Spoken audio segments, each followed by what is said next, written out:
बस यही मेरा कसूर, वादों से अपने मुकरता नहीं, मरने से मैं कभी डरता नहीं।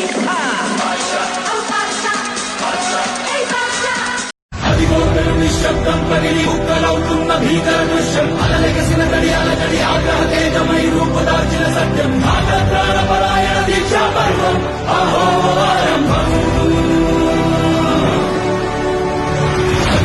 నిశ్శబ్దం పగిలి ఉక్కలవుతున్న భీకర దృశ్యం అలలెగసిన గడియాల గడి ఆగ్రహ తేజమై రూపుదాల్చిన సత్యం ప్రాణపరాయణ దీక్షా పర్వం అహో ఆరంభం। वो शेरों का शेर है और राजाओं का राजा। कौन है वो? जानी।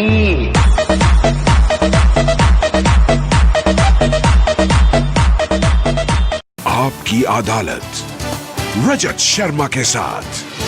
मैं आपसे ये पूछना चाहती हूँ कि आप समझते हैं कि हर इंसान को सबसे पहले अपनी रक्षा करनी चाहिए और उसके लिए अगर वो कानून को अपने हाथ में ले ले तो वो सही है? देखिए, ये देश काल और परिस्थिति पर निर्भर करता है। वहाँ की परिस्थिति कैसी है, वहाँ का देश और वहाँ का काल कैसा है, इस पर निर्भर करेगा। मुझे लगता है जब उत्तर प्रदेश जैसी स्थितियाँ पैदा हो जाएंगी तो लोगों को वहाँ पर कुछ तो करना चाहिए। हाथ पे हाथ धरा रहने से अच्छा है या प्रताड़ित होना, अपमानित होना, बार बार कटना और इस तरीके से जो चीज़ें हो रही हैं, इस प्रकार की घटनाओं को होने से अच्छा है कि जोरदार प्रतिकार करने के लिए तैयार करें, क्योंकि ये शरीर आपका तभी तक है जब तक इस शरीर में प्रतिरोधक क्षमता है।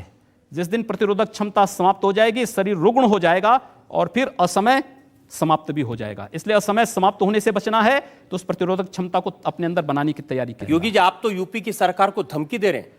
यूपी की सरकार को धमकी नहीं दे रहा हूं, मैं उनको सलाह दे रहा हूं, और सलाह भी तो अच्छे लोगों को दी जाती है। वहां सलाह दें तो किसको दें? 5-5 लोग मुख्यमंत्री बने बैठे हैं, किसको दें? एक व्यक्ति होता तो एक व्यक्ति को कोई सलाह दे वहां पे। वो तो कहते हैं कि आप उत्तर प्रदेश में जिस तरह के बयानबाजी कर रहे हैं उससे सांप्रदायिक हिंसा भड़क रही है, उसकी वजह से मुजफ्फरनगर में दंगे हुए, उसकी वजह से सहारनपुर में दंगे हुए। मैं रहता गोरखपुर में हूं, मुजफ्फरनगर दूसरे कोने में पड़ता है।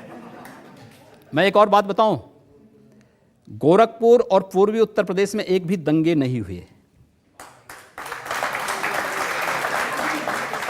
एक भी दंगा नहीं हुआ, और वहां पर कोई मुसलमान ये भी नहीं कह सकता कि उनका उत्पीड़न हो रहा है।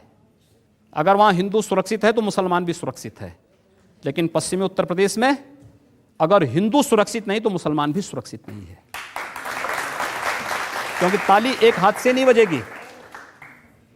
बहुसंख्यक समाज सुरक्षित हो जाएगा तो अल्पसंख्यक अपने आप सुरक्षित है। लेकिन योगी जी, भगवान महावीर के देश में, भगवान बुद्ध के देश में हिंसा की बात करना, हाथ उठाने की बात करना, खून की बात हम करना, कब कर रहे हैं?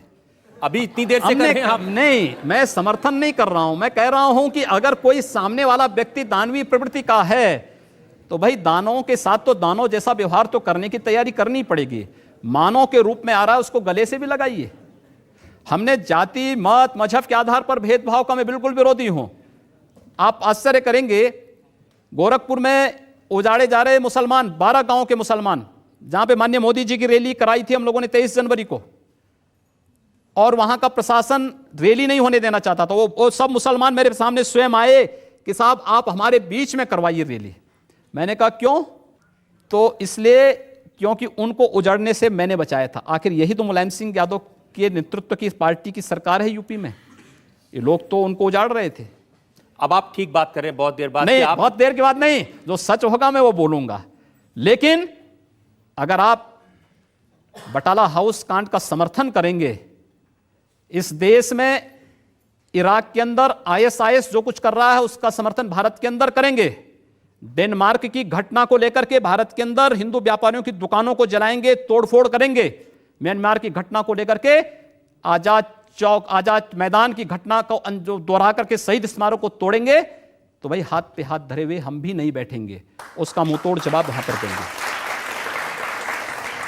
मेरी तो राय यह है कि मुंहतोड़ जवाब देने के बजाय सबको प्यार से समझाने की कोशिश करनी चाहिए, ये हमारी संस्कृति है। हम भी हमने कहा ना, प्यार से तो हम कार्य कर ही रहे हैं और कार्य करना सिखा भी रहे हैं, लेकिन अगर नहीं मानेंगे तो फिर अगला स्टेप तो कुछ होगा प्यार के बाद का।